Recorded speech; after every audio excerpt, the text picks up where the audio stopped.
कपास के भाव में आई भारी गिरावट, जाने चीन से क्या है कनेक्शन।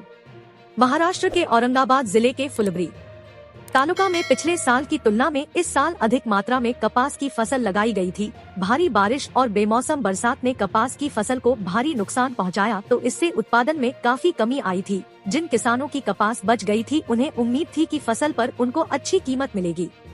कोरोना के चलते चीन को कपास निर्यात पर केंद्र सरकार ने रोक लगा दी है।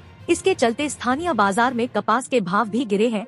इसके भाव में पिछले 15 दिनों में भाव 1500 से 2000 रुपए तक गिरावट देखी गई है। इससे किसानों की चिंता बढ़ गई है।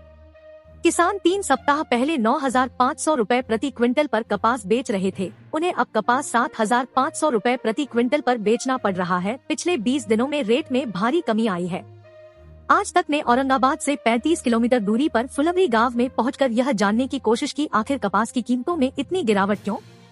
अचानक आई गिरावट पर कपास जिनिंग कंपनी के मालिक के मुताबिक चीन में कोरोना मरीजों की संख्या बढ़ने के कारण केंद्र सरकार ने चीन से निर्यात पर रोक लगा दी है। बड़े व्यापारियों द्वारा पहले से खरीदी गई कपास उनके पास ही पड़ी हुई है। अब छोटे व्यापारियों ने भी कपास खरीदना बंद कर दिया है। इसका असर अब स्थानीय बाजार पर भी दिख रहा है।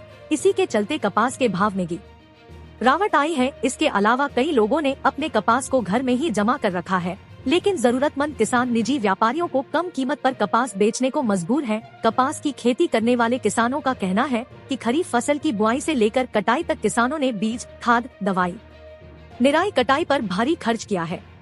ऐसे में भारी बारिश कारण जहां एक ओर कपास कम उपलब्ध हो रहा है, वहीं दूसरी ओर बाजार में कीमत कम होने से किसानों के लिए खर्चा निकालना मुश्किल हो रहा है। इन खर्चों के लिए किसानों ने जिनसे कर्ज लिया गया था, वे अब कर्ज चुकाने का दबाव बना रहे हैं।